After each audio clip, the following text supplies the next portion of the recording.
मेरठ के दलित परिवार को न्याय दिलाऊंगा, यही कहकर भावुक हो गए अखिलेश यादव। फिर कर दिया खुलमखुला ऐलान, खाई सबके सामने कसम, योगी भी हैरान। अखिलेश ने कहा मेरी बेटी की जैसी थी, गलत करने वाले बचने वाले नहीं हैं। परिवार से की मुलाकात और कर दी बड़ी मदद, फिर कर दिया तगड़ा ऐलान। एक गरीब दलित परिवार की होनहार बेटी ललिता गौतम की जान ले ली गई। इंसाफ मांगने सड़कों पर उतरे लोगों पर लाठियां बरसाई गयी, जिससे गुस्सा सातवें आसमान पर लोगों का पहुंच गया। अब इस मामले में सूबे के पूर्व मुख्यमंत्री और समाजवादी पार्टी के बड़े नेता अखिलेश यादव खुद मैदान में कूद पड़े हैं। उन्होंने पीड़ित परिवार से मुलाकात की और भरी आंखों से एक ऐसा बड़ा ऐलान किया जिसने लखनऊ से लेकर मेरठ तक हलचल मचा दी। अखिलेश की इस कसम से हर कोई दंग है। आखिर मेरठ में क्या हुआ था और अखिलेश यादव ने क्या कसम खाई है, आइए आपको बताते हैं। मेरठ की रहने वाली बीए की छात्रा ललिता गौतम के साथ जो हुआ उसने हर किसी का दिल दहला दिया। इस खौफनाक वारदात के बाद इलाके में गुस्सा और तनाव फैला हुआ है। जब समाज के लोग कलेक्ट्रेट पर शांति से अपनी बेटी के लिए न्याय मांग रहे थे, तब वहां पर हंगामा हो गया। आरोप है कि पुलिस ने इंसाफ देने के बजाय प्रदर्शन कर रहे लोगों पर और वकीलों पर लाठीचार्ज कर दिया, जिससे बात और बिगड़ गई। इस लाठीचार्ज के वीडियो सोशल मीडिया पर वायरल होने के बाद जनता का गुस्सा सरकार के खिलाफ और ज्यादा भड़क उठा।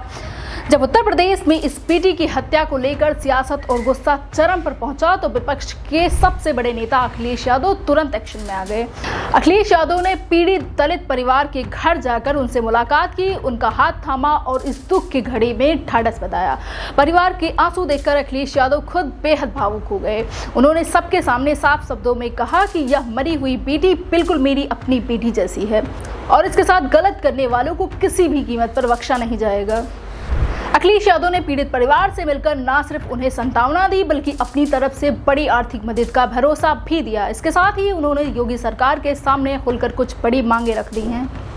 अखिलेश ने कसम खाते हुए ऐलान किया कि जब तक इस दलित परिवार को पूरी तरह से न्याय नहीं मिल जाता, तब तक समाजवादी पार्टी शांति से नहीं बैठेगी और सड़क से लेकर संसद तक इस लड़ाई को लड़ेगी। उन्होंने सरकार से मांग की कि पीड़ित परिवार को सरकारी नौकरी और उचित मुआवजा तुरंत दिया जाए।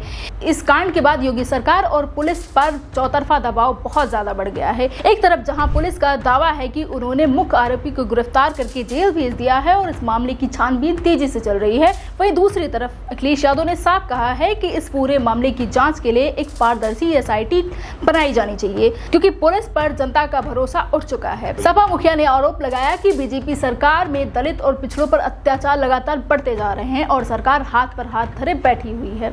इस संवेदनशील मामले पर केवल समाजवादी पार्टी ही नहीं, बल्कि चंद्रशेखर आजाद समेत कई दलित संगठन और अन्य विपक्षी नेताओं ने भी अपना गुस्सा जाहिर किया है। मेरठ में जाटो समाज और विभिन्न संगठनों ने महापंचायत बुलाई और चेतावनी दी कि अगर फास्ट ट्रैक कोर्ट में सुनवाई करके दोषी को जल्द से जल्द सजा नहीं दी गई, तो पूरे प्रदेश में बहुत बड़ा आंदोलन शुरू कर दिया जाएगा। नेताओं का कहना है कि थप्पड़ मारने और लाठियां बरसाने वाली पुलिस को अपराधी से सख्ती से निपटना चाहिए, न कि पीड़ित समाज से।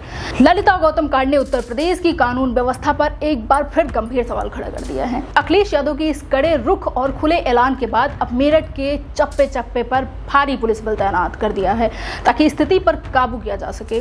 अब देखना ये होगा कि अखिलेश यादव के इस चौतरफा घेराव और जनता के भारी आक्रोश के बाद क्या योगी सरकार इस पीड़ित दलित परिवार की सभी मांगे पूरी करती है और इस बेकसूर बेटी की कब तक पूरा इंसाफ मिल सकता है।